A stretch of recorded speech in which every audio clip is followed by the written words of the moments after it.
Today is our last class. You know that.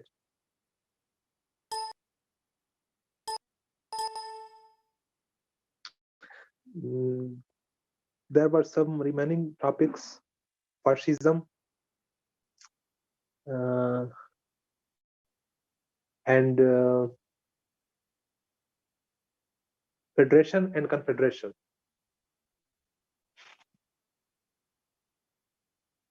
ठीक है, एक fascism पढ़ेंगे. पहले मैं आपको fascism, ये it's very important.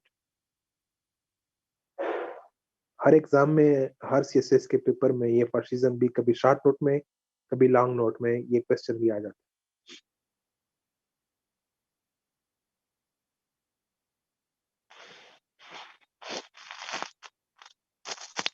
और उसके बाद फिर मैं आपको फेडरेशन भी समझाता हूँ, थोड़ा कन्फेडरेशन का बता देता हूँ, फिर उसके बाद अलविदा कहते हैं एक दूसरे. So let's start fascism. आपसे क्वेश्चन पूछते हैं. फर्स्ट पार्ट ये होता है कि व्हाट इज फाशिज्म. पहला तो ये होता है, पहला कलमा ये होता है कि व्हाट इज फाशिज्म. दूसरा जो पार्ट होता है क्वेश्चन का, कभी वो आपसे पूछते हैं कि is it a creation of early 20th century. ये अर्ली 20th सेंचुरी का क्रिएशन है या अर्ली 20th सेंचुरी में इसको बनाया गया था, पैदा किया गया था, इट वाज क्रिएटेड.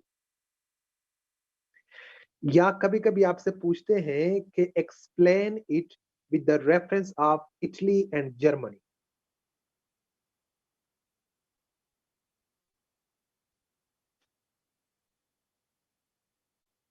ठीक है, तो अब आवाज तो क्लियर है ना? आवाज क्लियर नहीं है?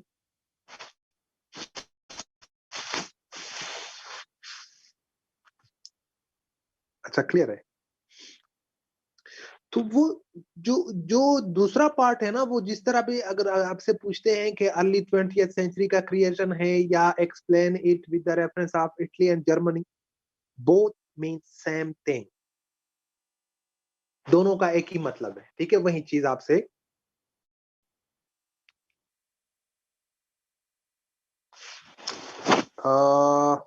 मैं तो फुल स्पीड दे रहा हूँ फातिमा. थोड़ा सा आपने जो हेडफोन है या क्या है, लैपटॉप है या मोबाइल है, उसका वॉल्यूम भी चेक कर. अब what is fascism. First you have to define. Pick up your pen and your paper, write it down. The consolidation of political and economic power.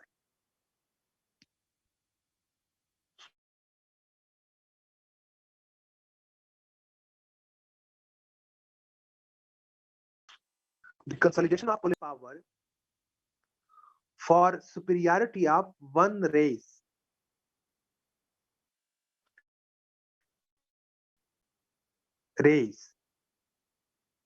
For superiority of one race under a single political party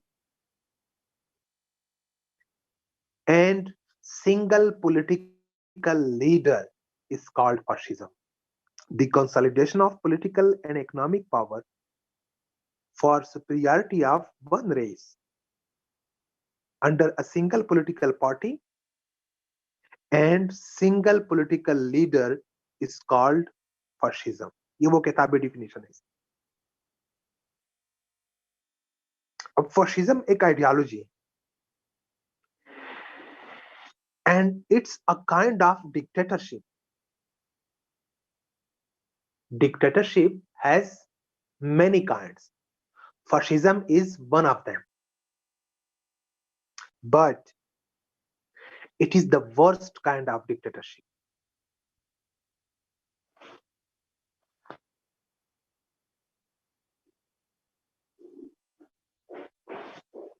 fascism को हम एक दूसरे नाम से भी वो करते हैं,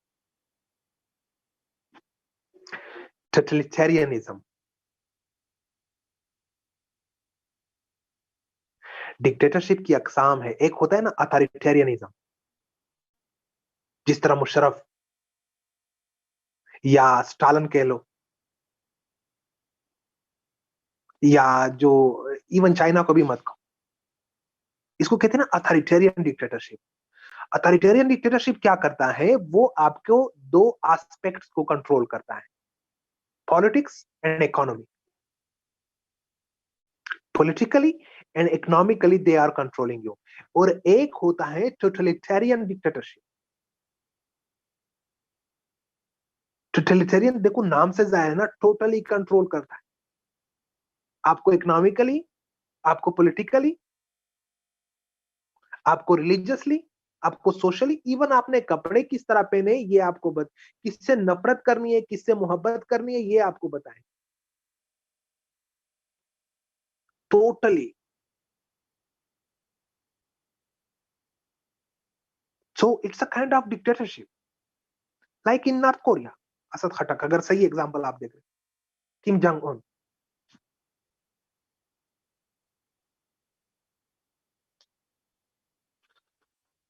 जो अब आपको ये तो अंदाजा हो गया ना कि ये थोड़ी डिक्टेटरशिप है, और डिक्टेटरशिप की वर्स्ट काइंड है, इट्स अगेंस्ट डेमोक्रेसी। डेमोक्रेसी में क्या होता है, डेमोक्रेसी एक चीज पे चलती है, इक्वेलिटी। डेमोक्रेसी का सिनोनिम क्या है, इक्वेलिटी, फ्रेटर्निटी। लेकिन फाशिज्म में क्या होता है, rule of elite, not equality. हर किसी को पता है कि रूल क्या होता है, हर किसी को वोट का पता है या किसको पता है, सिर्फ एलीट रूल करेंगे जिनको पता है।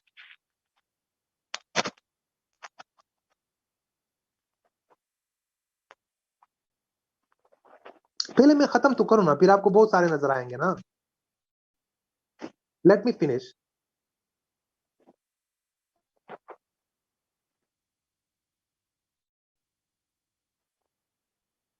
Would you let me finish please? अच्छा, फिर उसके बाद देखो ये जो कि चूंकि ये डिक्टेटरशिप है, तो डिक्टेटरशिप का तो क्वाइट जो अपोजिट सिस्टम है डेमोक्रेसी है। डेमोक्रेसी को ये लोग क्या कहते हैं, टॉक शॉप। टॉक शॉप, बातों की दुकान। डेमोक्रेसी इज बातों की दुकान, and they believe in actions not in talks.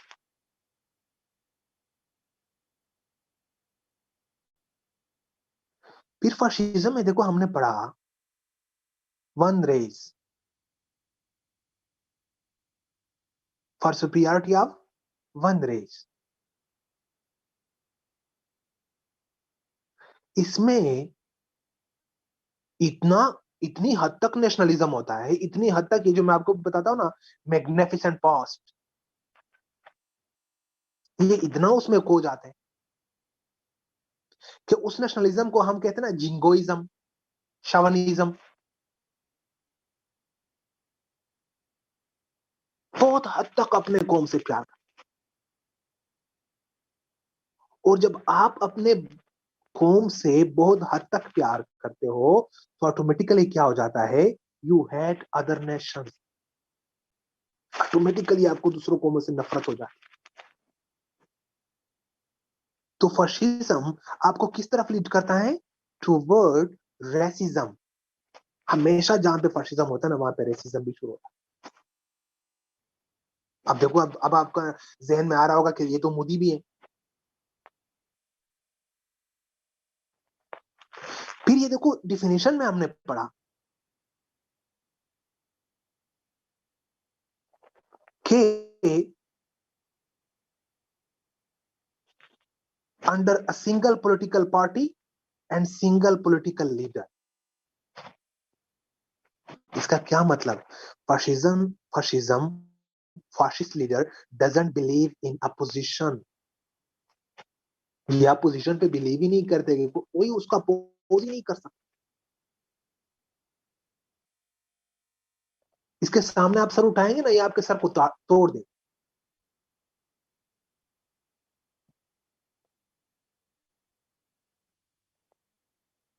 हमारे दोस्तों में कोई दोस्त होता है ना, वहां पे इतने जुकत मार रहे होते हैं, फिर आप उधर से एक बात करते हो, वो फौरन नाराज हो जाता है। फिर हम कहते हैं कि यार ये बंदा बड़ा फाशिस्ट है, क्षमा करो इसको, क्योंकि उसका अपोजिशन पसंद नहीं होती। फाशिस्ट को अपोजिशन बिल्कुल पसंद नहीं होती। अब देखो तीसरा बंदा भी इस डिफिनेशन में आ गया, इमरान खान। आज उस पर बात करो, कल नेप का केस खुल जाता है। तो ये डिफिनेशन में तो ये भी आ रहा है।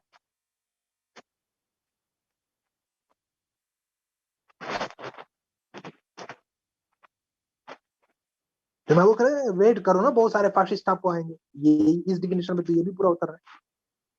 तो fascism, no opposition, one part.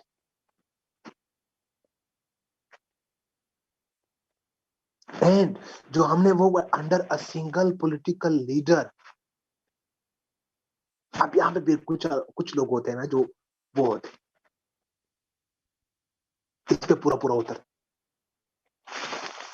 Fascism में लीडर की वर्शिप होती है, worship. Hitler, Mussolini, Stalin, Kim Jong Un, अब ये वाले उतरते इस डिफिनेशन पे।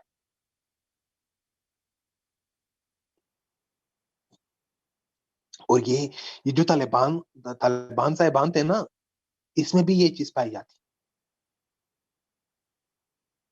वहां पे भी हमने बड़ा क्लोजली उसको देखा है। अमीर ने ऑर्डर किया ना, फिर जमीन आसमान एक हो जाए ना, वो ऑर्डर पूरा होना है। तालिबान क्या कहते हैं, अमीर ने अमर किया है, अब अमर तो खुदा कर। अब ये जो तालिबान है ना, ऐसे वैसे धमाके तो नहीं कर रहे थे, ये आइडियोलॉजी को फॉलो कर रहे थे। उसमें ये चीज आइडियोलॉजी, ये वाली आइडियोलॉजी उधर भी फॉलो। एक और जो आइडियोलॉजी है एनार्किज्म, वो भी उधर फॉलो होती है, तालिबान फॉलो करते थे। एनार्किज्म का सबसे बड़ा जहां पे आपने फैलना है, जहां पे आपने एनार्किज्म फैलाना है, तो पहले आप क्या करो, उस इलाके के होशियार लोगों को मार दो, उस इलाके के इंटेलिजेंसिया को मार दो। और ये जब वजीरिस्तान में फैल रहे थे ना इधर, तो पहले उन्होंने मलक खान, मशरान, जो भी लीडर थे ना, उनको जबा किया, मार दिया, ताकि ये दीवार खड़ा कर सकते। अब ये जो चीज थी ना, वो एनार्किज्म से अडॉप्ट करते थे, ऐसे वैसे धमाके नहीं करते थे, तरह तरह के आइडियोलॉजीज वो फॉलो करते।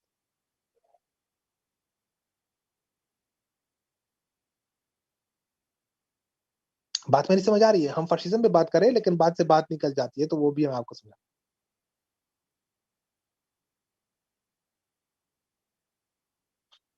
अभी देखो फाशिज्म क्या है, डिक्टेटर है, वर्स्ट काइंड ऑफ डिक्टेटर है, टोटली आपको कंट्रोल करता है, डेमोक्रेसी पे बिलीव नहीं करता, इक्वलिटी इसमें नहीं होता, रोल ऑफ एलीट होता है।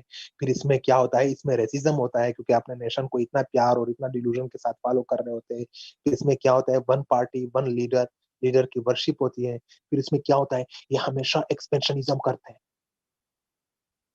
फाशिज्म क्या करता है, एक्सपेंशनिज्म करता है। Expansionism means war.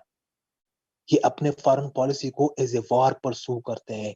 जहां पे फाशिस्ट आ जाता है ना, उधर फिर पीस को बड़ा खतरा होता है। कोई जरूरत नहीं है उसामा, वैसे मैंने एग्जांपल दिया था, जरूरत नहीं है। You don't have to write it down in your paper.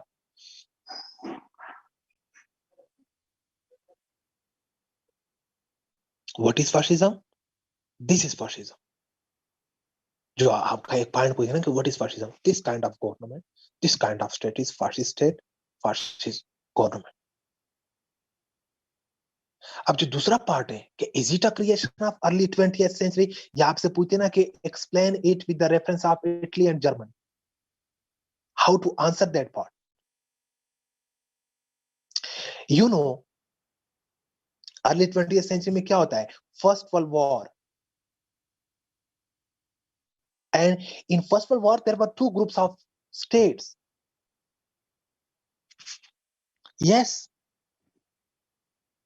Yes, China में तो अभी टोटली, सिर्फ ये नहीं कि इकोनॉमिकली या सोशली भी कंट्रोल करने लगे ना। चाइना में आपको पता है, अपना नाम मोहम्मद नहीं रख सकते आप, अपना नाम ही मोहम्मद नहीं रख सकते। तो इसका मतलब है कि टोटली कंट्रोल पे वो तो आ गए, रिलीजियसली भी कर, इंडोक्ट्रिनेट कर रहे हैं।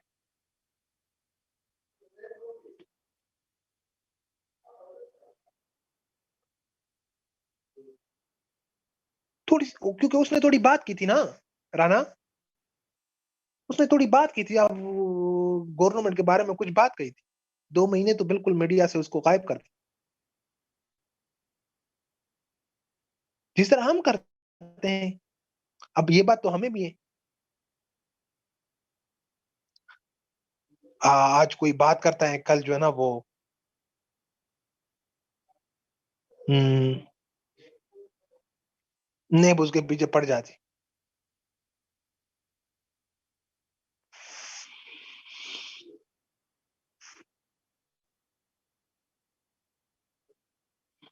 तो ये फाशिज्म है। उसके बाद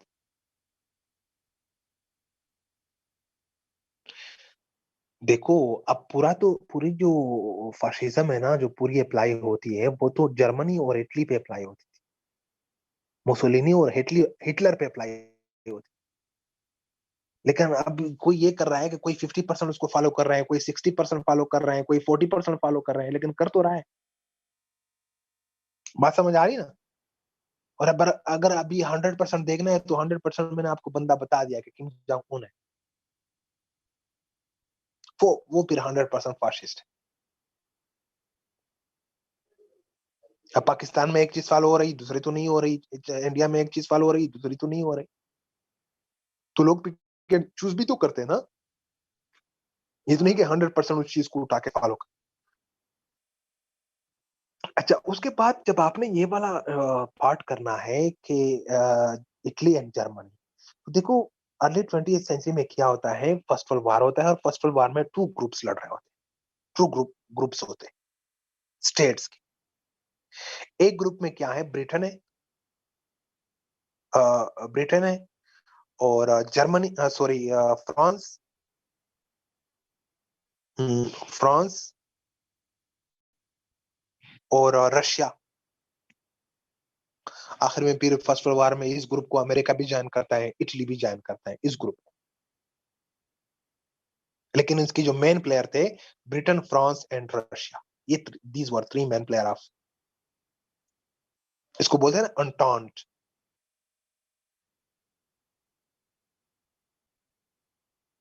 एक ये ग्रुप था, और दूसरे ग्रुप में क्या था, जर्मनी, ऑस्ट्रो हंगोरियन एम्पायर था,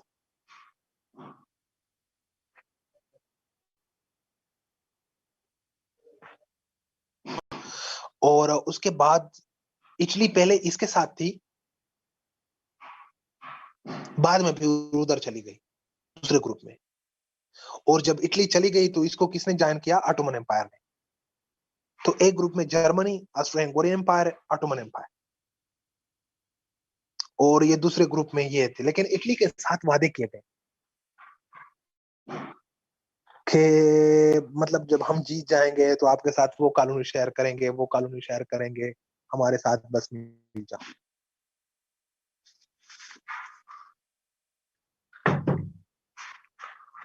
और इटली उनके साथ मिल गई, जर्मनी का अगेंस्ट लड़ी आखिर में,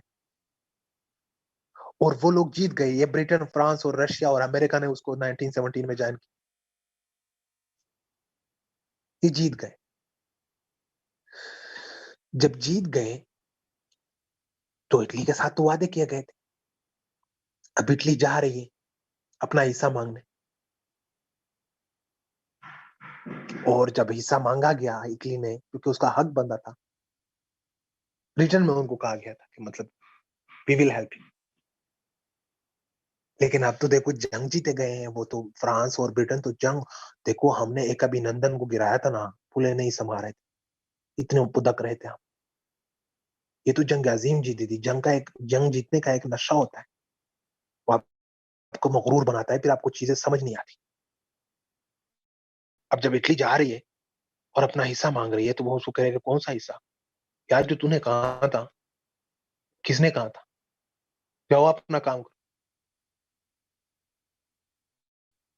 हमें 1914 में जब ये वार शुरू हो रहा था, फर्स्ट वर्ल्ड वार, तो हमने बड़ा शोर किया कि ये तो खिलाफत का अगेंस्ट है और ये है, और उन्होंने कहा कि हम तुर्की को कुछ नहीं कहेंगे, ये हमें लिख के दिया।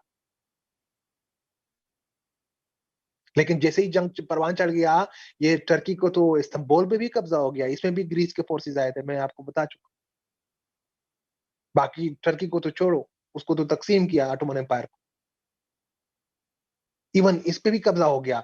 और हमारे इंडिया से लोग गए, अली ब्रदर्स लंदन चले गए, और उधर उनको बता रहे कि तूने क्या कहा था, आपने तो कहा था कि हम कुछ नहीं करेंगे, ये क्या हो रहा है, तुम कौन हो, अली हूं, ये कौन है, शौकत भाई है। मतलब हम इंडिया से आए, हम ये पैगाम लेने आए कि आपने तो कहा था कि कुछ नहीं हो। Get lost. रिप्लाई क्या मिला, गेट लॉस्ट। अच्छा, फिर हम भी आपको बताएंगे। और वो उन्होंने यहाँ पे आके खिलाफत मूवमेंट शुरू की, आप पाके पैर में पड़ते हो। हमारे साथ भी धोखा हुआ, और शौकत भी था उसके साथ, जफर के साथ शौकत भी था।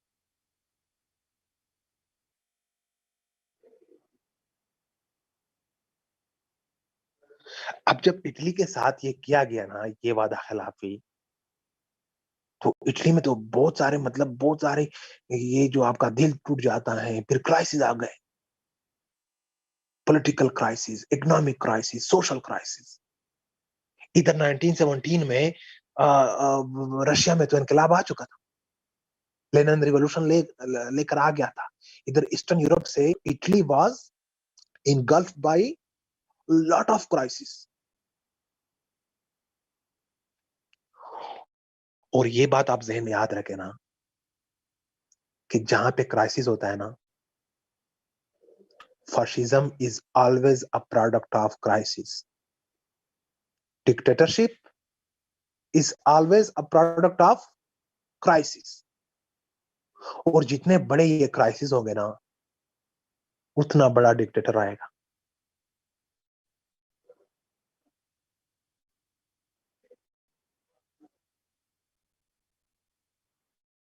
तो ये एक बंदा है, मुसोलिनी उसका नाम है, वो एक पार्टी बनाता है, फाशिस्ट पार्टी, इटली में। और वो, उसकी जो पार्टी है, इलेक्शन में एक दफा हिस्सा लेता है, 3% वोट पड़ा उसको। दूसरी दफा इलेक्शन में हिस्सा लिया, 7% वोट, पूरी इटली से। तीसरी दफा इलेक्शन में हिस्सा लिया, 13% वोट।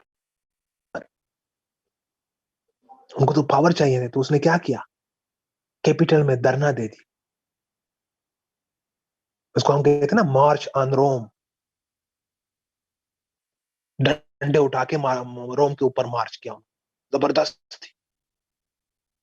और वहां का जो कॉन्स्टिट्यूशनल गवर्नमेंट था, जो लीगल गवर्नमेंट था, उसको डंडे के जोर पे भगा दिया, और खुद वहां पे बैठ गया ड्यूस बन के। उसका नाम था ड्यूस। और उसके बाद ये वाली हुकूमत शुरू की, जो मैं अभी आपको पहले समझा चुका, ये वाली आइडियोलॉजी शुरू की उसने। दूसरा, ये ट्रीटी ऑफ वर्सेल्स में जो इटली के साथ ज्यादती हो गई, सॉरी, जो ज्यादतियां हुई, ये ट्रीटी ऑफ वर्सेल्स है ना, फर्स्ट वर्ल्ड वार इस पे खत्म हुआ है, इस ट्रीटी पे 1919 में हो गई। ये मुआहिदा हुआ था 1919 में, इसमें इटली के साथ ज्यादा, इटली के बाद ज्यादतियां तो जर्मनी के साथ हुई थी इस ट्रीटी।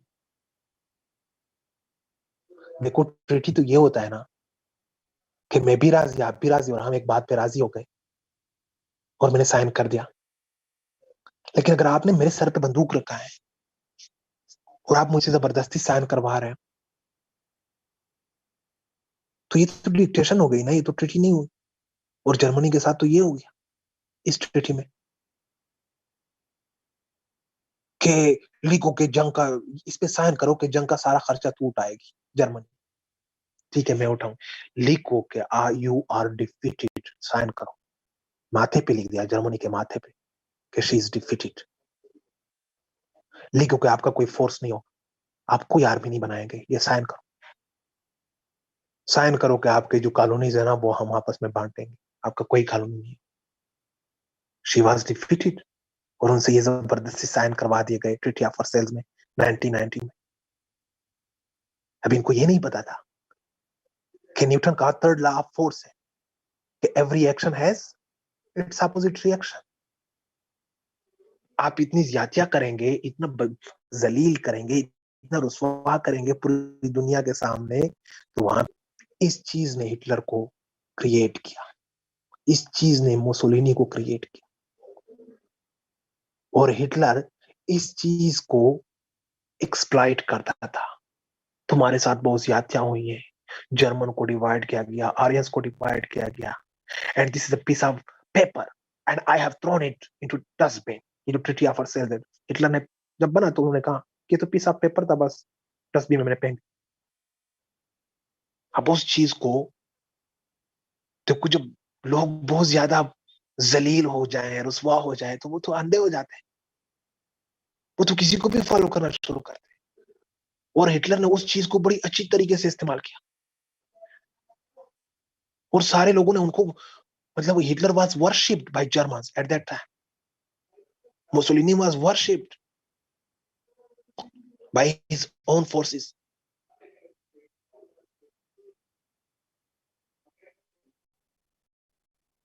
और इन दोनों ने फिर मिलके ना ये वाला निजाम चलाना शुरू किया। अब वहां पे रेसिज्म था ना। रेसिज्म क्यों था? क्योंकि एक कह रहा है कि Romans, Roman superiority, Romans magnificent past. दूसरा कह रहा है कि आर्यंस, जर्मन जो है ना वो आर्यंस। और इन दोनों ने मिलके दुनिया को कहां लीड किया? Towards second world war. Second world war का मेन रीजन क्या था? फर्स्ट वर्ल्ड वॉर का समझौता, जो कि समझौता था नहीं, डिक्टेशन थी, जो कि फ्रांस और ब्रिटेन ने जर्मनी के ऊपर इंपोज कर दी, और अमेरिका उसकी पुष्टपनाही कर। और ये इस तरह की हुकूमत थी, इसमें रेशियल सुपीरियरिटी, ये रेसिज्म ने उसको फॉलो किया है, मतलब उधर लीड किया है। आर्यन आर्यन उधर कह रहे हैं कि रोमन्स, रोमन उधर, फिर उन्होंने भी कह रहे हैं कि नहीं ब्रिटन्स, नहीं फ्रेंच। इतनी नफरत थी ना ये नेशन की बुनियाद पे इस एरा में, कि जब सेकेंड वार शुरू हो जाता है तो इतना गुस्सा है ना लोगों में कि ये सेलिब्रेट करते हैं, पार्टियां करते हैं कि सबक सिखाएंगे। इनको तो पता ही नहीं था कि ये किधर जाएगा। ये तो उनको पता नहीं था कि ये तो पूरे यूरोप को हड़प करेगा। 6 करोड़ से लेके 8 करोड़ तक ये हमारे पास एस्टिमेट है, इतने लोग मरे हैं इसमें। देखो जंग जंग जब भी जंग की बात होती है ना, do not support, you don't know what is war. Pakistan ने तो 65 की लड़ाई देखी है, 71 की लड़ाई देखी है, 99 की लड़ाई, ये तो बॉर्डर वार थे। कारगिल वार, ये तो बॉर्डर पे उधर कश्मीर में उधर लड़ा गया, हमने तो नहीं देखा। 71 वार, वो तो हजारों मील आपसे दूर था। 65 वार, 65 वार में थोड़े लाहौर नेर तक आए थे इंडियन फोर्सेस, क्योंकि वो लाहौर में नाश्ता करना चाहते थे। और अगर उनको पता होता कि लाहौरी नाश्ते में खाते क्या है निहारी में, तो वो कभी नाश्ते का जिक्र ना कर दे और 65 की लड़ाई ना होती। सॉरी, ये मैं थोड़ा जोक मार रहा हूँ, लेकिन सॉरी। हाँ, उनको पता होता कि लाहौरी क्या खाते हैं नाश्ते में, तो ये कभी नाश्ते की जिद कर। हाँ, इधर लाहौर वाले तो नहीं बैठे।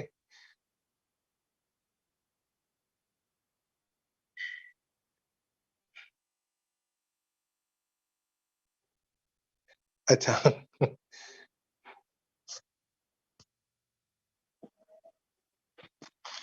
ठीक है। नहीं, फ्रॉक तो शवरमा में यूज होता है ना, नाश्ते में कोई शवरमा तो नहीं खाता, निहारी खाता है। और निहारी में सरजायद के साथ कभी क्लासेस लिए? सरजायद आईआर वाला, जानते तो होंगे ना, नोवा का फैकल्टी मेंबर। वो उस दिन हम लाहौर गए थे, तो वो होटल वाला आ गया, तो वो हमें बता रहा था कि ये है, ये है, ये है। उसने वो जो होटल वाला पूरा लिस्ट बता देता है ना, जब उन्होंने वो खत्म किया तो सरजायद उनको कहता है कि गधा नहीं है। हम तो गधा कहाँ है। मतलब इतनी मुझे हंसी आई ना जिस अंदाज में उन्होंने बोला। तो देखो, ये जो बात मैं आपको समझा रहा था कि इट वाज, अब आपको समझ आ रहा है ना कि fascism was created, treaty of Versailles. ये आपसे पूछते ना कि हाउ इट वाज क्रिएटेड। जो ट्रीटी ऑफ वर्सेल्स में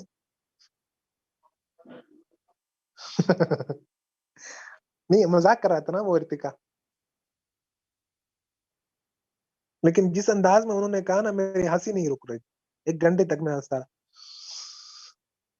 और वो खुद भी, वो होटल वाले जो थे ना, वो भी हंसते रहे जब उन्होंने कहा कि गधा नहीं है, हम तो गधा खाने आए।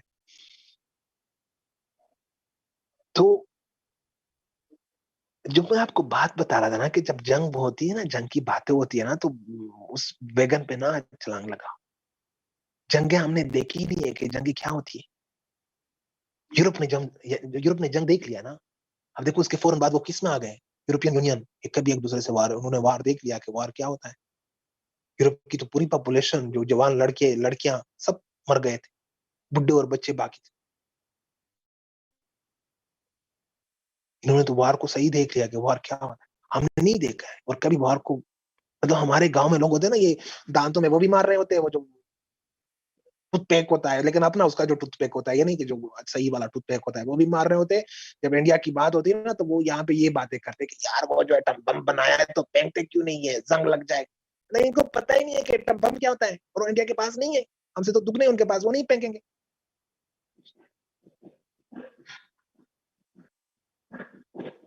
समझ आ रहे? तो ये इस तरह की बातें ना करें ना, you don't know what is war. अल्लाह ना करे कि आप पे कोई जंग आ जाए। हाँ, गौरी आया जे शाहरुज, गौरी आया जे। अब उनको नहीं पता है कि मतलब गौरी के साथ फिर हम हमको भी बांधे ना, फिर आया जे।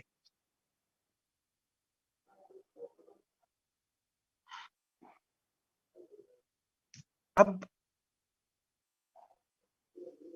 हाँ, अब फाटा वाले इधर आए थे ना, तो वो जब उनके नौरीन जब बच्चे थे ना, जब ऊपर जहाज जाती ना, तो हम तो F-16 जा रही है, ओहो F-16, ओ 17 थंडर है। लेकिन ये जो फाटा के लड़के लड़कियां थी ना, बच्चे, ये बकरियों की तरह चीख रहे थे। तो उन्होंने वहां देखा था कि ये बम भी बरसाते।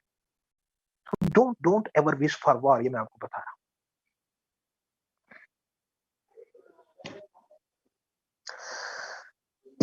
ये क्वेश्चन आपको समझ आ गया? देखो, ये आपसे पूछते हैं, आपने इस लिहाज से, जब पहले उसको डिफाइन करो कि ये है क्या चीज, सही उस पे डिटेल से जो मैंने बात की कि इसमें ये भी होता है, इसमें ये भी होता है, इसमें ये भी होता है। फिर उसके बाद दूसरा फिक्र ये होता है।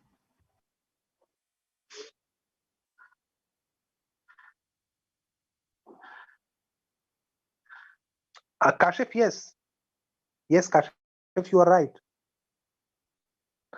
अब जो मैं आपको बताया था ना कि ये नहीं कि 100%, बस कुछ चीजें वो अडॉप्ट करते हैं जो वहां पे पाई जाती।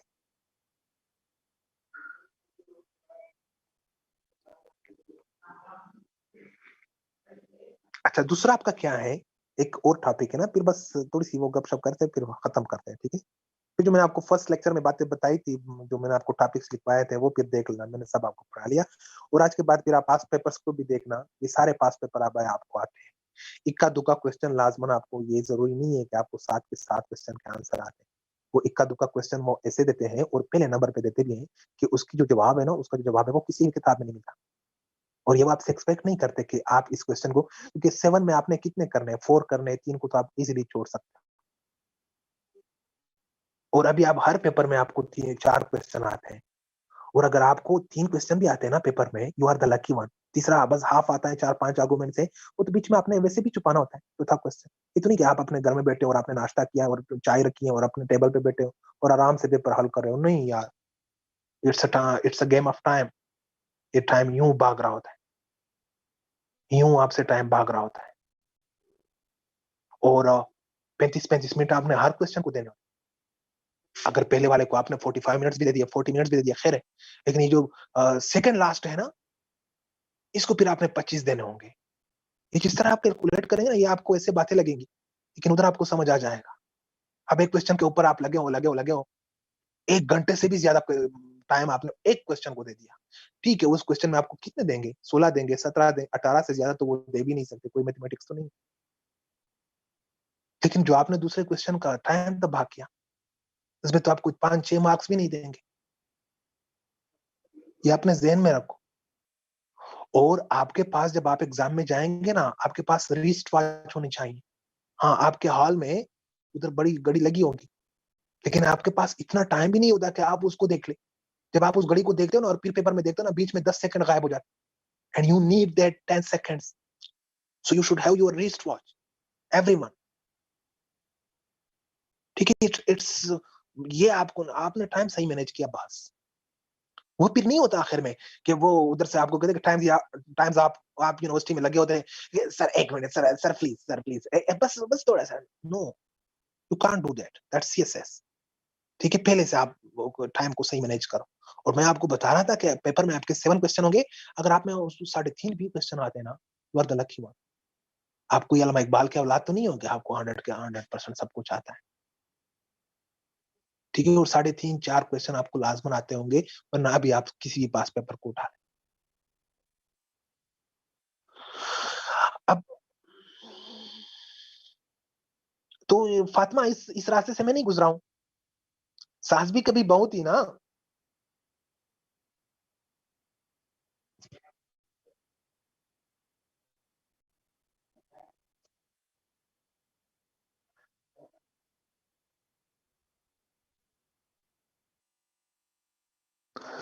तो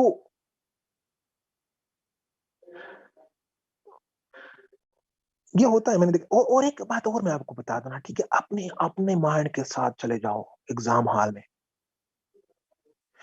जब आप सीएसएस जाएंगे ना पहले पेपर में, तो बड़ा ये होगा ना, मतलब वहां पे 3 इडियट्स के चतुर आए होंगे, और उन्होंने अपनी पूरी लाइफ में 3 कोटेशंस को याद किए होंगे, 3-4 कोटेशन उनको याद है। Please please switch off your mic, जो जिसका भी आना।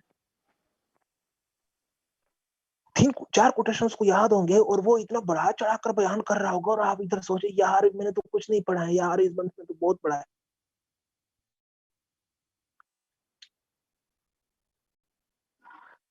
Never discuss your paper with anyone. ठीक है, पहले ऐसे का पेपर है या इस बार पहले प्रेसी का पेपर है। एक पेपर आप करते हो ना, जैसा भी कर दिया तो आपने कर दिया ना, वो कोई चेंज हो सकता है, लेकिन कोई 3 इडियट्स का चतर उधर पड़ा होगा, आप कौन सा ऐसे किया भाईजान, ये वाला ऐसा किस तरह किया, ऐसा किया, हाँ हाँ बकवास किया आपने, चवल मारी। अब दूसरा पेपर तो आपका फेल हो गया ना, ऑलरेडी फेल हो गया कि नहीं, यार ये तो मैंने वाकई चवल मारी, हालांकि उसने चवल मारी आपके साथ। इतनी बड़ी बड़ी बातें कर रहा होगा, आप उसके पीछे बैठ जाएंगे, सारे एमसीक्यूज उससे करेंगे, जो आपको आते हैं ना वो भी उससे गलत कर रहे हो, क्योंकि उन्हें वो 2-3 कोटेशन से आप बड़े इंप्रेस हो गए। ये होता है, ये मैंने देखे हैं। You are the best. जो आपके हाल में स्टूडेंट्स है ना, you are the best one.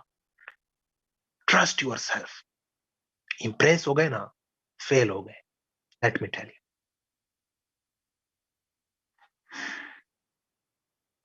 तो आप कुछ कर सकते हो शरोज। कभी कभी ऐसा भी हुआ है कि देखो, ऐसे ऐसे एक ऐसे आपने स्टार्ट किया, आपने पहले तो आपने पढ़ने होते हैं, ठीक है, हर किसी को पढ़ो, फिर उसमें से 2-3 आप निकाल दे कि ये 2-3 है, फिर उस 2-3 को पढ़ते, फिर वहां से आप एक निकाल देते। अब उस पर आपने लिखना शुरू किया, आपने आउटलाइंस इधर बनाने शुरू किया, आपने इधर इंट्रोडक्शन बनाना शुरू किया, और यहाँ पे आपका 1 घंटा लगा है, और वो जो पेपर है ना वो आपके सामने पड़ा है। 1 घंटा तो आपका गया, क्योंकि आपने बहुत सारा काम किया उस टॉपिक के ऊपर। बस आपने तो वो अब सिर्फ लिखना है 2 घंटे में। इंट्रोडक्शन भी आपका थोड़ा तैयार हो गया, आउटलाइंस भी तैयार हो गए, लेकिन आपकी जो आंखें है ना, ये बड़ी अजीब चीज है, ये उधर पेपर पे पड़ती है, और जो आप टॉपिक लिख रहे हो ना, ये मेरे साथ हुआ है, आपको बता रहा हूं। आपको दूसरा टॉपिक, यार मैं तो इस पे बड़ा अच्छा लिख सकता हूँ, लिख सकते थे, अभी तो 2 घंटे बच गए, अभी इस पे लिखोगे, अब इस पे फिर आउटलाइन बनाएंगे, फिर आपके लिए घंटा आधा घंटा रह जाएगा, फिर आप उसमें आप इतने वर्ड्स के ऐसे लिखोगे। जो टॉपिक आपने सिलेक्ट किया ना, बस वो अपने पेपर पे लिखो, और उस पे शुरू हो जाओ, और जो बाकी क्वेश्चन पेपर है ना, उसको पाड़ दो, जेब में डाल दो, बस पाड़ के जेब में डाल दो। कोई उधर देखने की जरूरत नहीं है, फिर बाकी देखना भी नहीं है, बाहर भी जाके नहीं देखना है आपको, दूसरा ऐसे उधर यार मैं ये ऐसे करता ना यार, तो दूसरी पेपर आपने फेल कर दिया। दूसरी पेपर भी तो आपने करनी है 3 बजे 2 बजे।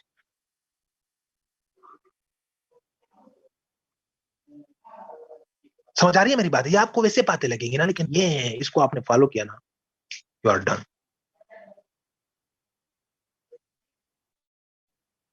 और कोई कोई कयामत तो नहीं, कोई कयामत का हिसाब किताब तो नहीं होगा, आपको वो पढ़ा दूंगा कोई, लेकिन थोड़ा सा आपने जो एक्सपीरियंस है ना, वो भी आपका, आप बहुत डरे होंगे, आप बहुत सहमे होंगे, इट्स नेचुरल। उधर उधर वो पता नहीं आप लोग सीएसएस को, मैं भी पता नहीं क्या समझता था सीएसएस पीएमएस को, इतना डरा हुआ, वो उधर पेपर तकसीम कर रहा है, ऐसे का पेपर है, पहला पेपर है, और इधर मैं लगा हूँ, अल्लाह ला इलाहा इल्लल्लाह वल हय्युल कय्यूम ला ताऊजुहु सनतु, मतलब कोई बला आ रही है, जो आप आयतुल कुर्सी पढ़, ये तो हम बला पे पढ़ते, ये तो हम भूत पे पढ़ते, कोई भूत आ रहा है।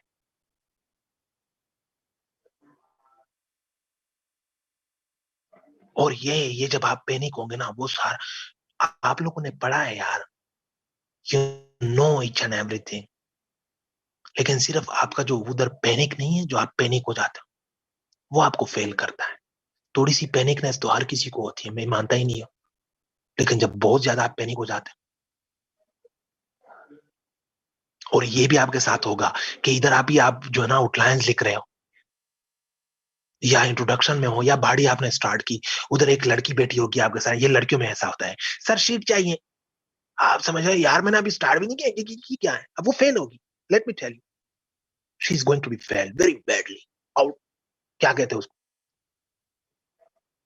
ऑलराउंडर, जिसके 11 पेपर फेल हो जाते हैं, 12 पेपर, ये वही है। लेकिन सर शीट चाहिए, आपको सिर्फ कंफ्यूज कर रही है।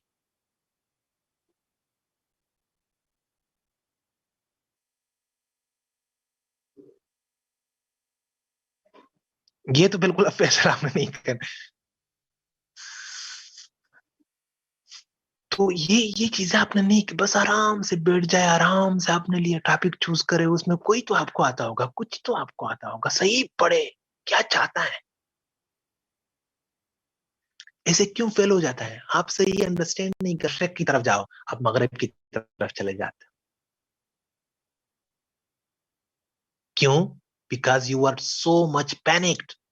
आपको मशरिक और मगरब का भी समझ नहीं आ रहा था, वरना ये क्या है, ये तो बच्चे को भी समझ आता है। और अगर आपको टॉपिक की समझ आ गई ना, ये तो मुझसे ये चाह रहा है, उस लाइन पे आप 30% भी लिखो ना, 30%, देखो मैं 100% नहीं कह रहा, 30% यू आर पास। सिर्फ उस लाइन पे लिखो जो एग्जामिनर आपसे चाह रहा है, वही चीज लिखो। ये नहीं कि आपने खुद मतलब निकाल दिया कि ये तो ये चाह रहा है, उस ऐसे को तो बिल्कुल ना करो जो आप उसके बारे में कंफ्यूज हो, आपको पता ही नहीं है कि क्या चाह रहा है।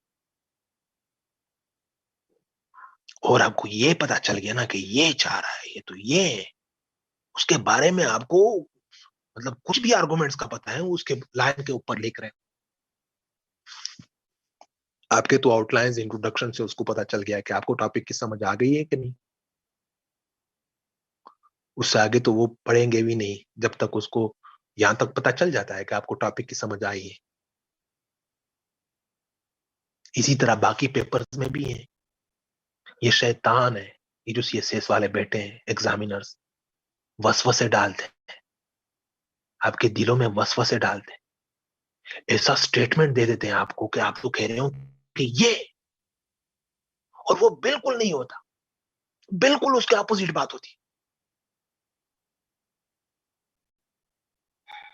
No Nasir, it's not necessary.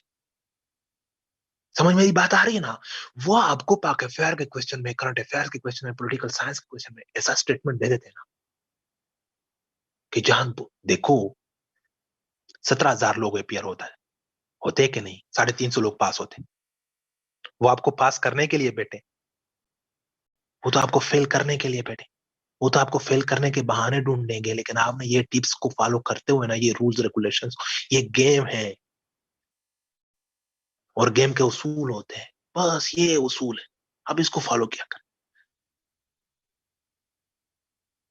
फिर ये भी नहीं कि आपको बिल्कुल पास नहीं करेंगे, देखो लोग पास भी होते हैं, लेकिन वो समझ जाते हैं चीजों को।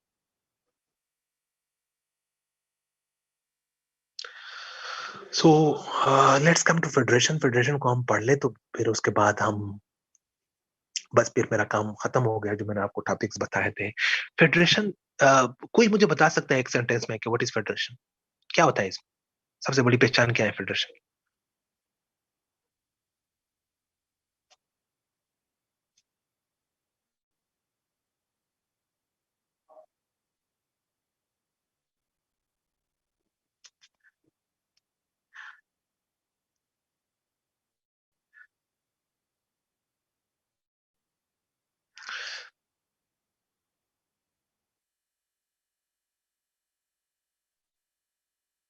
यस, रिफत, रिफत ने सही कहा है, बस ठीक है, किसी को स्ट्रांग करे किसी को वीक करे, ये डिफिनेशन नहीं है।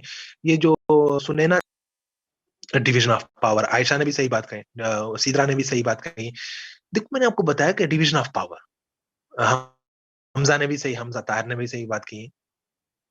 ये जरूरी नहीं है कि फेडरल स्ट्रांग है या वो स्ट्रांग है या वो स्ट्रांग है, लेकिन ये जो मैंने आपको फर्स्ट मैंने पहचान की बात की कि फेडरेशन की सबसे बड़ी पहचान ये है कि वहां पे पावर की डिवीजन हो चुकी होती है between centre and the units.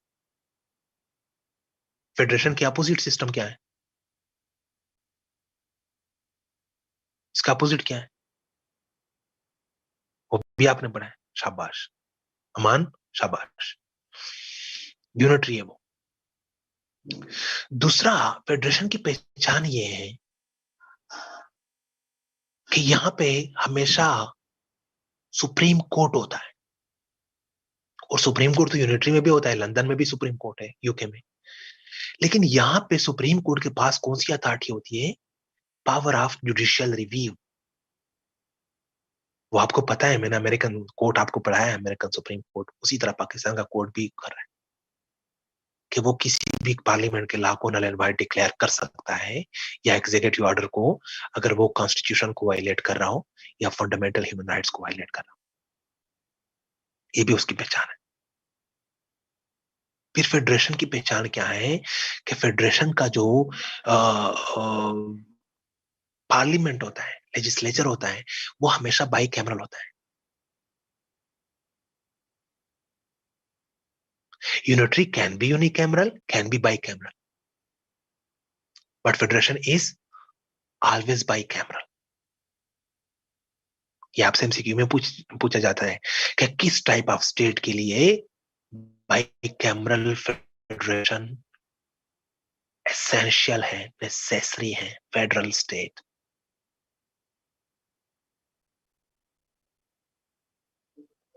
की फेडरेशंस की वो है, मतलब पहचान है, ये उसकी कैरेक्टरिस्टिक्स है, जो आप ऑलरेडी आप पढ़ चुके हो, बस जस्ट रिमाइंड करना पड़ेगा आपको। अब फेडरेशन के फायदे भी हैं, नुकसानात भी हैं। सबसे बड़ा फायदा ये है ना कि ये डाइवर्सिटीज को यूनिफाई करता है। देखो पाकिस्तान टर्की में यूनिटरी चल सकता है, एक कौम है। ईरान में यूनिटरी चल सकता है, एक कौम है, और वहां है भी यूनिटरी। ब्रिटेन में यूनिटरी, फ्रांस में यूनिटरी। लेकिन जहां पे बहुत ज्यादा मल्टी कल्चर एक स्टेट होता है, मल्टी नेशनल एक स्टेट होता है, पाकिस्तान की तरह, इंडिया की तरह, यूएस की तरह, वहां पे यूनिटी नहीं चल सकता। उस डाइवर्सिटीज को कौन सी चीज यूनिफाई करता है? फेडरेशन। हमें ये कॉन्स्टिट्यूशन ने यूनिफाई किया, फेडरेशन ने यूनिफाई किया है। यूनिटरी सिस्टम पाकिस्तान, इंडिया, एक कल्चर तो नहीं।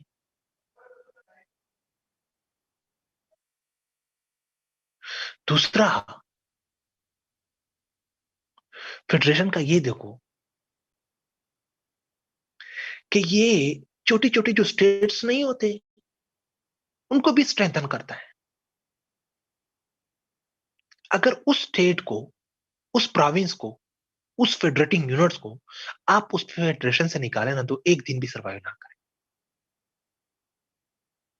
फॉर एग्जांपल अमेरिका देखो, अब अमेरिका से रॉड आइलैंड आप निकालें, पेंसिल्वेनिया निकाल दो एक दिन के लिए, मतलब एक हफ्ता भी ये सर्वाइव ना कर। मैसाचुसेट्स को निकाल लें, छोटे छोटे स्टेट है।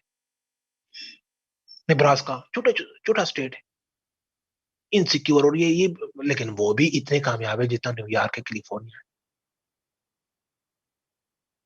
तो ये जो स्मॉल यूनिट्स होते हैं ना, उसको भी स्ट्रेंथ करते हैं, उसको भी स्ट्रांग करते हैं। फिर फेडरेशन में देखो मनमानी नहीं को रोकता है फेडरेशन। एक तो गवर्नमेंट लेवल पे ये कि बाई कैमरा लेजिस्लेचर होता है। अब बाई कैमरा लेजिस्लेचर का मतलब क्या है? मतलब ये है ना कि यहाँ पे पाकिस्तान में कोई बड़ा भाई है, कोई छोटे भाई है। एक बड़ा भाई है पाकिस्तान में, पंजाब, और अगर नेशनल असेंबली फैसले करती ना, तो फिर तो सारे पाकिस्तान में वही फैसले होते जो पंजाब चाहता है, क्योंकि 60% तो मैंने पंजाब की है। क्यों है? क्योंकि 60% आबादी है पंजाब, आबादी के लिहाज से वो। लेकिन आपको तो पता है कि हर लॉ को पाकिस्तान में सेनेट ने भी पास करना होगा, वरना वो लॉ तो पास ही नहीं होता। और सेनेट में तो फिर पंजाब की नहीं चलती, सेनेट में तो इक्वालिटी, वो तो हर प्रोविंस के 23 सेनेटर है, मैं बता चुका। तो देखो वहां पे हम पंजाब की मनमानी को रोक सकते हैं, इसका फायदा ही। पंजाब अपनी मनमानी नहीं कर सकता। जिस तरह अमेरिका में ऊपर सेनेट में तो हर किसी के 2-2 सेनेटर थे। एचओआर कुछ भी करे, लेकिन जब तक सेनेट ना करे, वो सेनेट में तो इक्वालिटी है, ये इसलिए रखेगा। और फिर देखो, अगर देखो फेडरल गवर्नमेंट है, वो प्रोविंशियल गवर्नमेंट के पावर को एक्सरसाइज करता है, वहां पे इंक्रोच करने की कोशिश करता है, और the vice versa. Provincial government से कौन रोकेगा उसको? आज सेंटर लग गया किसी केपी गवर्नमेंट के पावर को एक्सरसाइज कर रहा है, कौन रोकेगा उसको? नो, नो शेरूज, कौन रोकेगा? किसी ने तो रोकना है। Supreme court, supreme court. देखो, अगर वो केपी गवर्नमेंट की पावर को एक्सरसाइज कर रहा है, जो कि उसका है नहीं, तो वो किसके खिलाफ जा रहा है? किस चीज को वो वायलेट करने की कोशिश कर रहा है? बताए ना, इतने तो दिमाग खोलो आप लोग भी। कौन सा ला? कॉन्स्टिट्यूशन है हमारे हम, और कॉन्स्टिट्यूशन को रोकने की भी कौन कौन रोकता है कि नहीं, इधर हाथ नहीं लगाने का, जल जाओगे। वो सुप्रीम कोर्ट का काम है, जो मैं आपको बार बार बता रहा हूँ, जुडिशियल रिव्यू, जुडिशियल रिव्यू। आपको चीजें आती है ना, सिर्फ उसको अप्लाई करना। आपने पढ़ी तो है चीजें, मैंने आपको पढ़ाया है, इसलिए आपको आती, क्योंकि मुझे पता है कि मैंने ये चीजें आपको समझाई। बट डोंट बी गजनी, ठीक है? एक चीज, ये पॉलिटिकल साइंस आपने देख लिया ना, एक एक लेक्चर का दूसरे के साथ कनेक्शन होता है, तो वो कनेक्शन कभी आप मत बोलना। तो ये उसके फायदे हैं, फेडरेशन के बड़े फायदे हैं। ये जो दुनिया ग्लोबल स्टेट बन रहा था, ये भी फेडरेशन ने दिखा दी। लेकिन फायदे के साथ साथ नुकसानात भी हैं।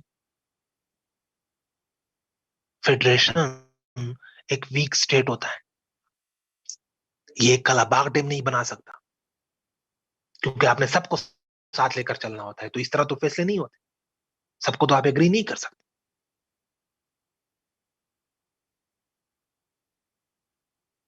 फेडरेशन का जो कॉन्स्टिट्यूशन होता है ना, वो या हार्ड होता है या मॉडरेट होता है, फ्लेक्सिबल नहीं होता।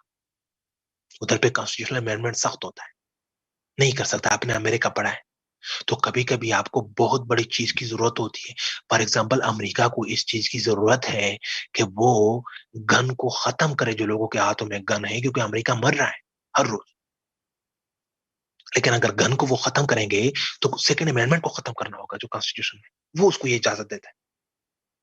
और अगर अमेंडमेंट को खत्म करेंगे, तो आपको पता है कि 37 स्टेट्स ने एग्री करना होगा, जो कि बहुत मुश्किल प्रोसेस है। तो देखो, अब उसको इमरजेंसी तौर पे एक लॉ की बहुत अशद जरूरत है, लेकिन नहीं कर सकते, क्योंकि अमेरिका फेडरेशन है। आर्गुमेंट समझ आ रहा है ना? आसान अल्फाजों में आपको समझा रहा हूं। मैं आपको मुश्किल भी कर सकता हूं, लेकिन I don't want to make it difficult for you.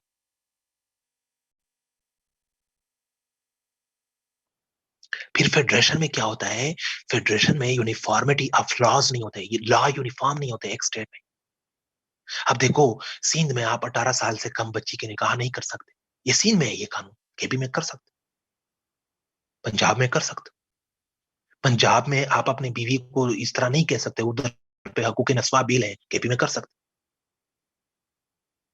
ठीक है? और जो लोकल गवर्नमेंट सिस्टम है, उसका अलग है, उसका अलग है, उसका अलग है, ये लॉ उसकी अलग है, उसकी अलग है। अब न्यूयॉर्क वाले जब कैलिफोर्निया जाते हैं ना, हालांकि एक ही अमेरिका है, लेकिन उनको लगता है कि जैसे हम किसी दूसरे मुल्क में आए। वहां पे अजीब ट्रैफिक लॉज, अजीब पुलिस के लॉज, वो लॉ, प्रॉपर्टी लॉज, सब कुछ चेंज होता है, क्योंकि उन चीजों पे उसी कंसर्न स्टेट ने लेजिस्लेशन करनी है। बहुत सारी चीजों पे हर एक स्टेट ने, अब देखो, किसी किसी स्टेट में गे मैरिज है, किसी स्टेट में नहीं है, अमेरिका में आपको पता। तो ये उसका नुकसान है कि एक मुल्क के रहने वाले लोग हैं, एक स्टेट के रहने वाले लोग हैं, लेकिन डिफरेंट डिफरेंट लॉज को फॉलो कर रहे हैं, यूनिफॉर्मिटी ऑफ लॉज नहीं होती। और फिर फेडरेशन में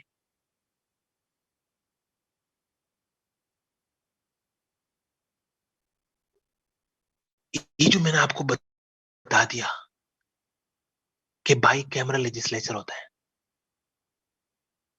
अब बाई कैमरा लेजिस्लेचर का फायदा तो है, जो मैंने आपको फायदा बता दिया, लेकिन देखो, अगर आप दोनों को इक्वल पावर दे रहे हो, दोनों हाउसेस को एम्पावर कर रहे हो, या आप ऐसा कर रहे हो, सपोज पहले आप ऐसा कर रहे हो कि यूके की तरह कर रहे हो कि एक हाउस एम्पावर है, दूसरा हाउस, तो दूसरे हाउस को तनख्वाहें क्यों दे रहे हो? हाउस ऑफ लॉर्ड्स की कोई जरूरत नहीं है, वैसे तनख्वाहें कहा रही। हाउस ऑफ लॉर्ड्स को आज भी आप खत्म करो ना, नथिंग विल हैपन, क्योंकि उसका कोई रोल है ही नहीं, वैसे बैठा है। तो आप वैसे खजाने पे क्यों बोझ डाल रहे हो? और अगर आप दोनों को इक्वल एम्पावर करें, जो अमेरिका में आपने देखा, तो आप डेडलॉक ला रहे हो, कोई लॉ पास नहीं होगा। तो एक पास करेगा, दूसरा ब्लॉक करेगा, एक पास करेगा, दूसरा ब्लॉक करेगा। यस, डेडलॉक आता है, ये भी नुकसान है। फिर जो सबसे बड़ी डिफिनेशन है फेडरेशन की कि where powers are constitutionally divided, distributed between centre and the units. Power तो डिस्ट्रीब्यूटेड है ना, but this distribution can never be perfect. This distribution can never be. अब आपने मुल्क में नहीं देख रहे हो, लेडी ख्वाजा साहब है, ये जो आईजी है, ये सिंध को हुकूमत लगाएगी या सेंटर लगाएगी, सिंध हुकूमत और सेंटर, केपी और सेंटर के, हर रोज ये बात आप नहीं सुनते, क्योंकि this distribution can never be perfect. तो फेडरेशन के अपने फायदे भी हैं, अपने नुकसानात भी हैं। लेकिन फेडरेशन के साथ आपसे पूछ लेते हैं how it is different from confederation. कभी कभी ये भी पूछते, 2016 में आई थिंक ये क्वेश्चन पूछा गया था कि what is federation, how it is different from confederation. तो मैं आपको आसान अल्फाजों में आपके लिए इजी कर रहा हूं। आप ऐसा करो ना कि फेडरेशन को यूएसए बना दो, फेडरेशन को यूएसए बना दो, और कॉन्फेडरेशन को ईयू बना दो, यूरोपियन यूनियन। और इन दोनों में आप चेंजेस देखो। फॉर एग्जाम्पल फेडरेशन क्या है? It's an organization. Federation is organization of autonomous states. Autonomous states. फिर कन्फेडरेशन क्या है? Association of sovereign states. फर्क है ऑटोनोमस और सॉवरन। सॉवरन तो आपको पता है कि आप कुछ भी कर सकते हो, ऑटोनोमस में तो आप कुछ कर सकते हो, कुछ नहीं कर सकते। वो एक ऑर्गेनाइजेशन है ऑटोनोमस स्टेट्स का। ऑर्गेनाइजेशन एसोसिएशन में भी फर्क है। ऑर्गेनाइजेशन के रिलेशन आपस में स्ट्रांग होते हैं, एसोसिएशन के इतने स्ट्रांग नहीं होते। तो फेडरेशन एक ऑर्गेनाइजेशन है ऑटोनोमस स्टेट्स का, कन्फेडरेशन क्या है? एसोसिएशन है सॉवरन स्टेट्स का।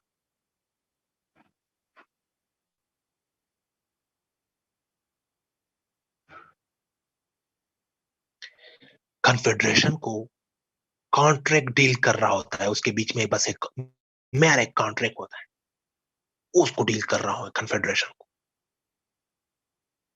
Mayor just contract. लेकिन फेडरेशन को कॉन्स्टिट्यूशन गाइड कर रहा होता है, वो उसको लीड कर रहा होता है। वो कॉन्ट्रैक्ट इस तरह कॉन्ट्रैक्ट नहीं होता है कि बस हमने कॉन्ट्रैक्ट।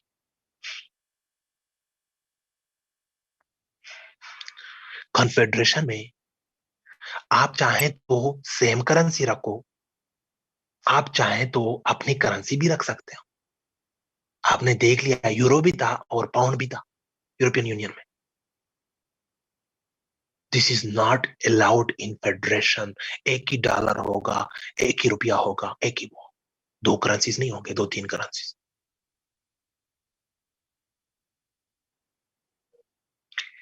कॉन्फेडरेशन में एक तो आपकी कंबाइन फोर्स होगा, नेटो, और एक आप अपने मुल्क की भी मिलिट्री रख सकते हो, आर्म फोर्सेस रख सकते हो। देखो यूके की अपनी आर्मी है, royal forces, French army, German army, फलां आर्मी, फलां आर्मी, हर किसी की अपनी अपनी आर्मी है। लेकिन क्या आपने पाकिस्तान में सुना कि केपी आर्मी, पंजाब आर्मी? नहीं, एक पाक आर्मी, यूएस आर्मी। ये नहीं कि न्यूयॉर्क आर्मी या कैलिफोर्निया आर्मी, वहां पे आपको इजाजत नहीं।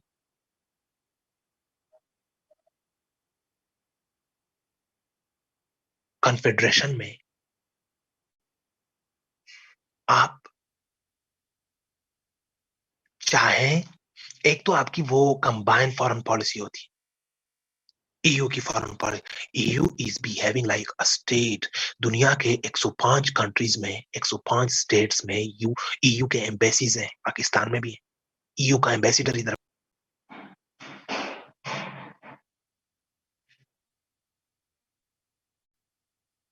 और आप उसको को बाईपास करते हुए देखो, हमारे ईयू के साथ अपने रिलेशन है, यूके के साथ अपने रिलेशन है, ईयू के साथ अपने रिलेशन है, जर्मनी के साथ अपने रिलेशन है, ईयू के साथ अपने रिलेशन है, फ्रांस के साथ अपने रिलेशन। लेकिन क्या केपी या पंजाब इस्लामाबाद को बाईपास करते हुए किसी मुल्क के साथ रिलेशन बना सकते हैं?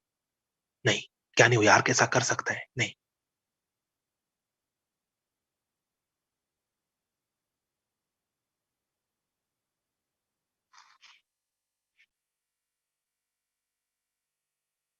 फिर ये देखो कि कन्फेडरेशन में आपके पास चॉइस होता है, कॉन्ट्रैक्ट है, बस आप जब तक खत्म करना चाहते हो खत्म कर सकते, अगर आप निकलना चाहते हो तो निकल सकते। ब्रेक्सिट हो गया ना आपके सामने, ब्रेक्सिट को आपने देख लिया, यूके चला गया और किसी ने कुछ कहा नहीं, कुछ कह भी नहीं सकते क्योंकि कॉन्ट्रैक्ट था, उसने बस खत्म कर। लेकिन क्या बलूचिस्तान आपसे जा सकता है? क्या आप उसको ये इजाजत, क्या नहीं हो यार को अमेरिका इजाजत देगा कि वो अपना स्टेट बनाए, या कैलिफोर्निया को इजाजत देगा कि वो सिर्फ ये हम बलूचिस्तान के साथ नहीं कर रहे, कोई भी दुनिया का फेडरेशन ये इजाजत नहीं, इंडिया किसी को इजाजत देगा कि अपना स्टेट बनाए? पता चल रहा है ना? That's how it is different from confederation. मैंने आपको आसान अल्फाज में बता दिया कि ये दो है, इन दो का आपस में रिलेशन है।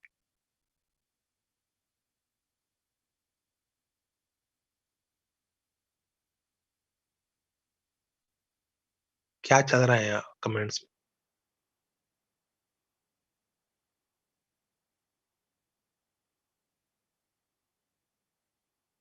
पुलिस प्रोविंशियल है।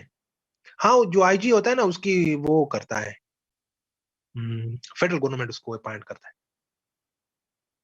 लेकिन वैसे तो ये चीफ मिनिस्टर को चीफ सेक्रेटरी हाथ तक गया। ठीक है, वो बस थोड़ा सा ब्रेक करते हैं ना, ब्रेक के बाद आगे फिर पेपर के बारे में आपको बताऊं, 2-3 बातें करके ना फिर खत्म करते हैं, ठीक है? आप आज ज्यादा ब्रेक ना करें, बस 7:40 तक करें, 7:40 तक ब्रेक करें, फिर उसके बाद थोड़ा के ना 8 बजे तक हम पढ़ेंगे। यस, यस, जिस तरह हमारे फेडरेटिंग यूनिट्स को उसामा प्रोविंस बोलते हैं, अमेरिका में फेडरेटिंग यूनिट को स्टेट बोलते हैं, और एक स्टेट तो एक मुल्क एक स्टेट होता है ना, वो तो कुछ और चीज। सी यू एट 7:40।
हेलो, मेरी आवाज आ रही है?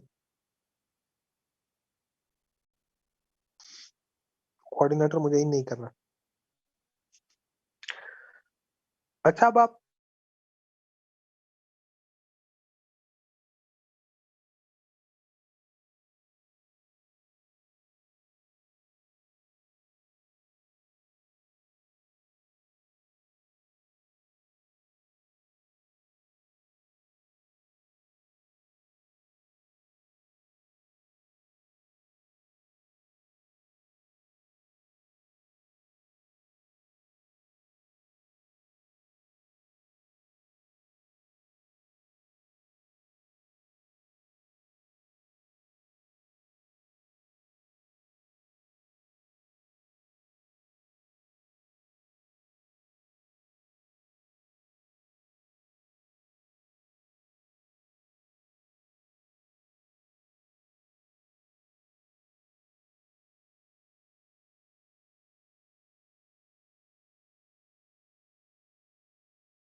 उसके बाद जो पेपर फर्स्ट का सेकंड पार्ट है, स्टेट आप जरूर पढ़ेंगे, स्टेट। फिर स्टेट के कंपोनेंट्स में सॉवरेंटी को आप जरूर पढ़ेंगे डिफरेंट एंगल से, जो हमने पढ़ा था, ट्राइब्स, एट्रीब्यूट्स, क्रिटिसिज्म। यस, जो मैंने आपको जिस तरह पढ़ा है वो उसी पॉइंट ऑफ व्यू से असद नोट्स में है।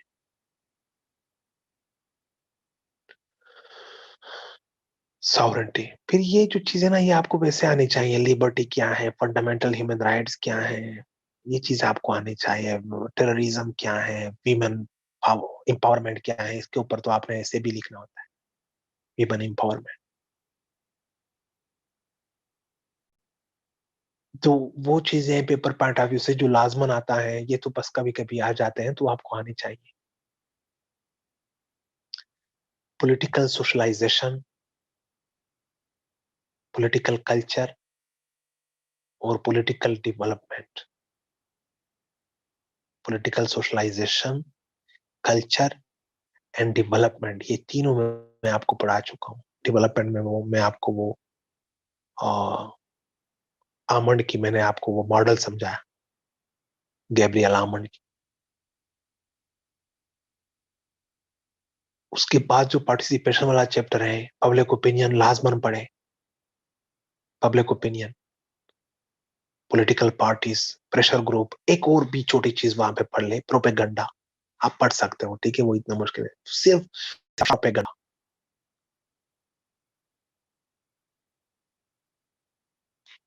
और फिर ये लेजिस्लेचर तो आपने पढ़ा है कि लेजिस्लेचर क्या है, बाई कैमरल लेजिस्लेचर भी आपने देख लिया, यूनिकैमरल भी देख लिया, प्रेसिडेंशियल एग्जीक्यूटिव भी देख लिया, पार्लियामेंट्री एग्जीक्यूटिव भी देख लिया, प्रेसिडेंट का कैबिनेट भी आपने देख लिया, प्राइम मिनिस्टर का कैबिनेट भी देख लिया।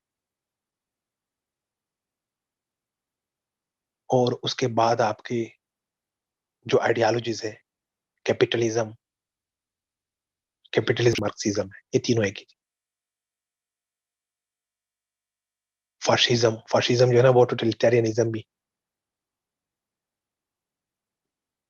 और इस्लामिक पॉलिटिकल आइडियोलॉजी, जो मैंने आपको हेडिंग्स लिखवाया थे। That's your paper first. Paper second में आपका जो फोकस होगा ना, पाकिस्तान के कॉन्स्टिट्यूशन के ऊपर। इन मतलब इन कॉन्स्टिट्यूशन से आपने 2 क्वेश्चन लाजमन करने होते हैं, लेकिन अगर आप इन 3 कॉन्स्टिट्यूशन को पढ़े तो वहां से 2 क्वेश्चन आपको लाजमन ऐसे आएंगे जो इन कॉन्स्टिट्यूशन होंगे। इसके बगैर पेपर बनता ही नहीं। पाकिस्तान मैंने आपको नहीं पढ़ा, मैंने भी पढ़ा है, लेकिन वो जफर नकवी साहब ने पढ़ा है। लेकिन यूके और यूएसए ये तो हमने डिटेल से पढ़े, ठीक है, उसके क्वेश्चन को हमने वो डी। फिर इंडिया से आप उसी तरह जो उसके पार्लियामेंट है वो भी हमने पढ़ा है। इंडिया को सिर्फ एक पॉइंट ऑफ व्यू से देख लो कि वो फेडरेशन है या यूनिटरी है। वो असल में यूनिटरी है, पाकिस्तान भी असल में यूनिटरी है। और उसके बाद चाइना का अगर आता है तो चाइना में देखो आपने क्या पढ़ना है, नेशनल पीपल कांग्रेस पढ़े, उसका पार्लियामेंट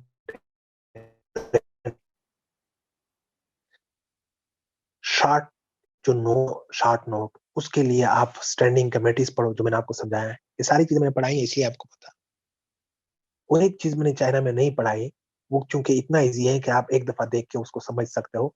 कम्युनिस्ट पार्टी, ये आपने थोड़ा खुद देखना होता है, एक एक चीज आप खुद भी देखना। टर्की पे क्वेश्चन आ जाए तो सिर्फ ये जो उनके मिलिट्री है, आर्मी है, मैं आपको समझा चुका हूँ। उसके बाद जो उसमें चेंजेस आ गए कॉन्स्टिट्यूशन में आफ्टर रिफरेंडम, वो चीज तैयार करें। प्रेसिडेंट सॉरी प्रिपेयर करने होंगे, एक सुप्रीम लीडर, उसको तैयार करो, सुप्रीम लीडर को। और दूसरा गार्डियन काउंसिल, जो मैंने आपको एक इदारा समझाया था, 12 मेंबर्स है, 6 सेलेक्ट होते हैं, 6 इस तरह सेलेक्ट होते हैं, 6 इस तरह सेलेक्ट, वो चीज पढ़ो। फिर मलेशिया, जर्मनी, ये जो चीजें ना, for the sake of France, for the sake of MCQs तैयार कर, इसके कितने मेंबर्स हैं, कि पार्लियामेंट के क्या नाम है, और ये एमसीक्यूज आपके आ सकते हैं। फोकस आपका सिर्फ उन 3 कॉन्स्टिट्यूशन पे ज्यादा होगा, 70% फोकस आपका उन पे होगा, पाकिस्तान, यूके, यूएस। ये जो बाकी है ना, इसको 30% फोकस पे आप रख लें। बाकी देखो आपने ऑर्गेनाइजेशंस पढ़ लिए, रीजनल इंटर इंटरनेशनल ऑर्गेनाइजेशन एक बंदे ने डाले, उससे नोट्स भी ले ले। आपने पाकिस्तान की इकोनॉमी पढ़ ली, सरफरीद ने समझाई आपको।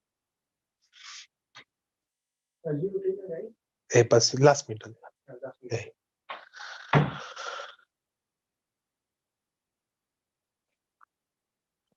इंटीग्रेशन नहीं है, रीजनल इंटरनेशनल जो ऑर्गेनाइजेशंस है, सार्क, एससीओ, ये आपको एक स्पेशलिस्ट ने पढ़ाया है, सरफराज अंसारी साहब ने पढ़ाया होगा या असद ने पढ़ाया होगा, असद साहब ने पढ़ाया होगा, किसी ने तो पढ़ा। उसके बाद आपकी पाकिस्तान फॉरेन पॉलिसी है, 3-4 लेक्चर सिर्फ एहसान करीम साहब के पाकिस्तान फॉरेन पॉलिसी पे लगते, उसको आप पढ़ें, पाकिस्तान फॉरेन पॉलिसी। और उसके बाद पाकिस्तान जो आप पाक फेयर के लिए तैयार करते हो, पाकिस्तान मूवमेंट, ये जो चीजें हैं, इससे भी क्वेश्चन आता है। Muslim nationalism, rise of Muslim nationalism in subcontinent, इस तरह के जो टॉपिक्स हैं, it's also part of your political science. लेकिन आपको सर अली ने पढ़ाए होंगे या अबू बखील साहब ने पढ़ाए होंगे। जो मैंने आपको फर्स्ट लेक्चर में बताया था ना, अब आप वो सारी चीजें नोट कर लें, वो मैंने आपको पढ़ाए हैं। मैंने आपको कहा था कि 12-13 लेक्चर होंगे हमारे, इसमें मैं सारी चीजें आपको समझा दूंगा। और मैंने आपसे एक बात कही थी पहले दिन पे कि पॉलिटिकल साइंस इजी है, मेरे और अगर निकले तो आखिरी दिन पे मेरे मुंह पे कहे कि सर आप झूठ बोल रहे थे। क्या मैं झूठ बोल रहा था? क्या आपको ये सब्जेक्ट समझ नहीं आया? क्या इसमें कोई रट्टे आपको लगे कि ये कोई रट्टे वाला सब्जेक्ट?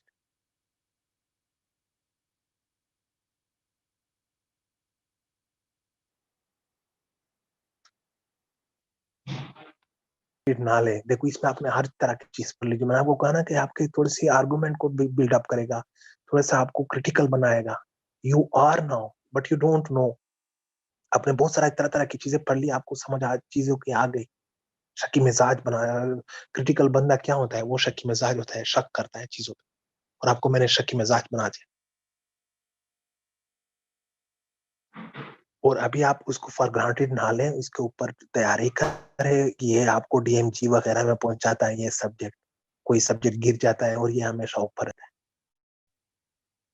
ठीक है, इसके साथ आप आधे सीएसएस को इसके अंदर, या आधा सीएसएस तो आपका प्रिपेयर होता है अगर आप इसको सही पढ़ो।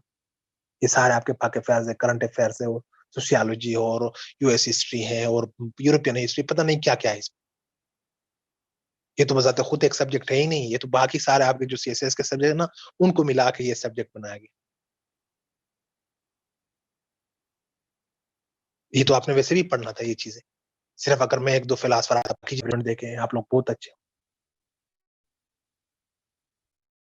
ठीक है। और हम ये नहीं कि बस आज हमने खत्म किया तो आपके साथ कोई कांटेक्ट नहीं रहेगा। आप, मैं नोवा आता हूँ, आता जाता हूँ, आप लोग मेरे साथ कभी भी कांटेक्ट कर सकते। ठीक है, कोई भी अब मेरे साथ अगर आपको मसला है तो आप मेरे साथ, उधर मैं इस्लामाबाद ही रहता हूँ। आज मैं इधर बन्नू आया हूँ, उधर, वरना उधर मैं इस्लामाबाद ही रहता हूँ। तो आप मेरे साथ इस्लामाबाद का जो ब्रांच, आप टाइम निकाल के मेरे साथ फिर मिल सकते हो। ठीक है, मैंने आपका हाथ नहीं जोड़ना है जब तक मैं आपको सीएसए ना पहुंचा दूं। उसके बाद फिर आपने मेरा हाथ जोड़ना है, मुझे पता है। ठीक है, फिर हम अपने स्टूडेंट को मैसेज, वहां पे सीन आ जाता है ना कि सीन, लेकिन ये भी फिर आप लोग नहीं करते ना कि थैंक यू सर, इसमें आपका भी कुछ तो था, आटे में नमक के बराबर था, लेकिन कुछ तो था।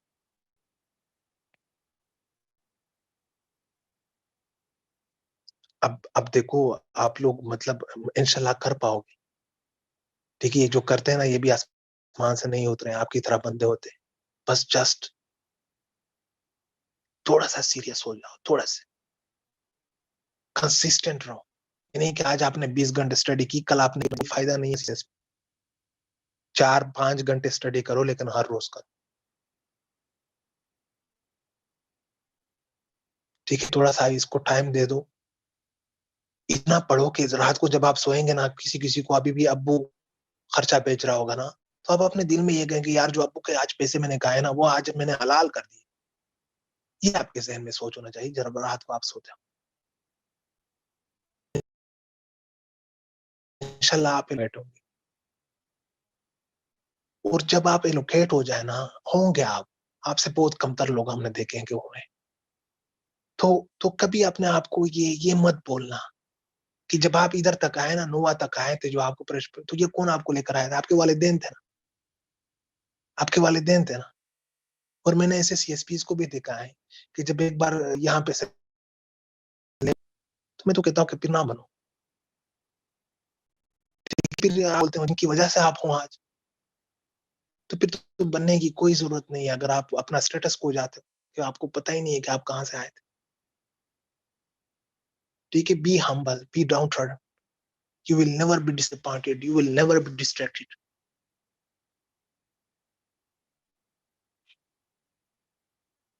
ठीक है? और इंशाल्लाह मेरी आपको दुआएँ हैं। बड़ा मज़ा आया आपको पढ़ा के। You people were really cooperative. और मैंने आपके ऊपर गुस्से किए हैं, लेकिन मैंने गुस्से इसलिए करता ताकि मैं आपका टाइम सेव कर सकूँ। ताकि मैं आपको बहुत कुछ टाइम में बहुत सारा पढ़ा सकूँ। इसलिए आपको किया मैंने। लेकिन ये नहीं कि आपने फिर देख भी लिया कि मैं दिल से इस तरह बंदा नहीं हूँ कि खामख़ा मैं गुस्सा करूँ।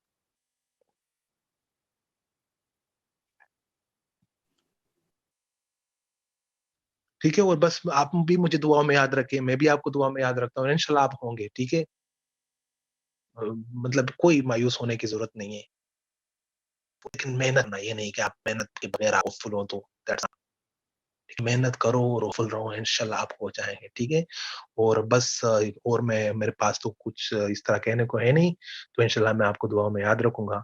आप भी मुझे दुआओं में याद रखें। और बड़ा मज़ा आया आपको पढ़ा के।